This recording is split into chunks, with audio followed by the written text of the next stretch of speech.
Morning everybody, it's Mike from Games Play Badly. Today I wanted to do a real quick video about wet palettes.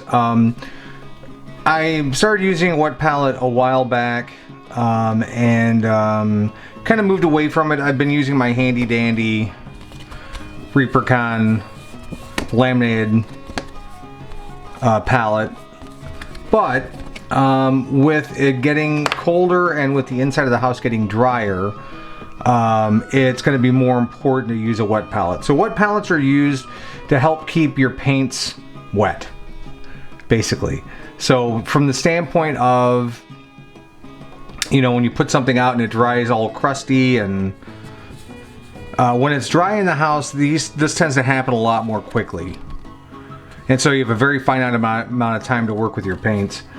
So wet palettes are designed to help with that, and it basically consists of, and you can make one of these yourself, and I'll tell you how to do that, but basically it consists of a container with a sponge. Right now the sponge is dry, but the sponge is eventually wet, and there is a piece of paper that goes over this. Now in this particular case, this is a Masterson's Stay Wet palette. Pretty standard stuff. They also sell the paper, and the paper is a little special because it is an acrylic paper. So it's a paper with a coating on it that allows you to use this in a wet palette fashion. Now, if you want to make one of these on your own, you can take a plastic container, cut a sponge that fits into it, and then use some parchment paper. And so you'll wet the sponge, you'll wet the parchment paper, put that out on the on top of the sponge, and then you will use the actual parchment paper as your palette. In this case, this is actually some special paper for this. And the nice thing about acrylic paper is you can reuse it. You know, if it starts getting grungy, you have some facility to actually go through and wash it and reuse it. But it's pretty inexpensive. I think I got these 30 sheets for maybe 10 bucks. And I'll use them for at least a month before I even think about doing anything with them. In this particular case, this does have instructions on the back of how to use the acrylic paper.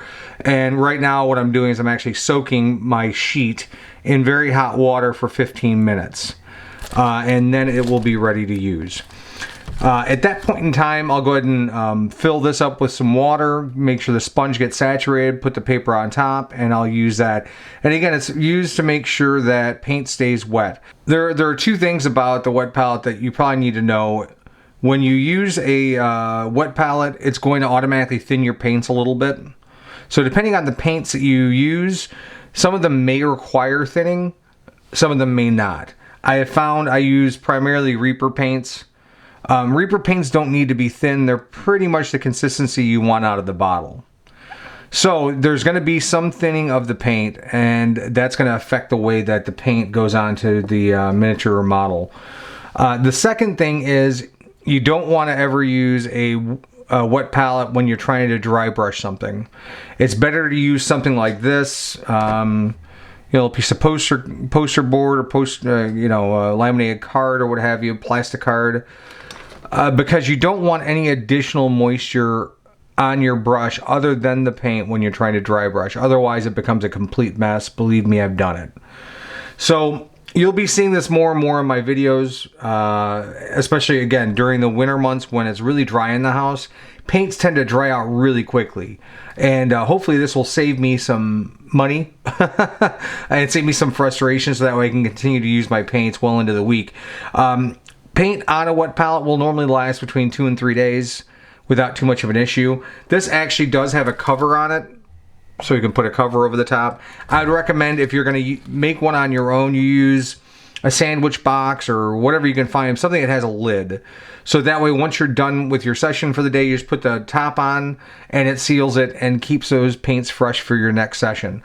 Again, 2 or 3 days, normally not too much of an issue. The one thing also to be aware of is the sponges do get mildewy. So you're going to want to make sure you wash these out on a regular basis. So, you know, when you're looking to swap out your paper or when you're done with your 2 or 3 day session, take the sponge out and either wash it, or some people will throw peroxide in with it or what have you to kind of keep it from mildewing. But they will mildew. The mildew won't affect the paint. It just stinks. So, and that is something that I'm not sure how many of us really want to smell all day, is mildewy, stinky sponge. Okay, so with our wet palette, you see I filled the pan with some water. Might be a little too much water in here. Try and keep it so that the sponge absorbs most of it and there's not a bunch sloshing around, just from the standpoint of cleanup. I'm going to go ahead and take a little of this out.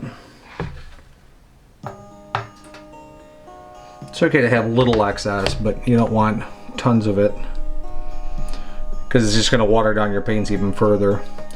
And now I have my paper that we soaked in hot water for 15 minutes. And that basically just goes right over the top. Now, sometimes it doesn't quite fit. You can cut it if you need to. This should fit perfectly because it's made for this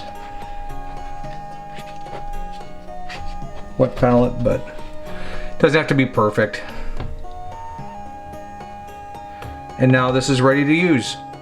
Alright, so that's all I have for you today, and the next video that's coming through is going to be kind of a cleanup video.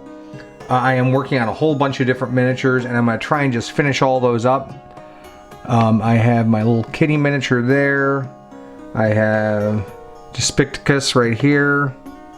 I have Pirate Sophie around here somewhere. I'm going to try and get those. She's back here. I'm going to try and get all of these done in the next video, so that way we can move on to some very exciting projects. One of them being these Strata Dungeons and Diversity miniatures that I ordered. And I have not put them together yet, but that will be the next video that we're going to be doing. Thanks guys for watching. Have a great week. Paint fearlessly.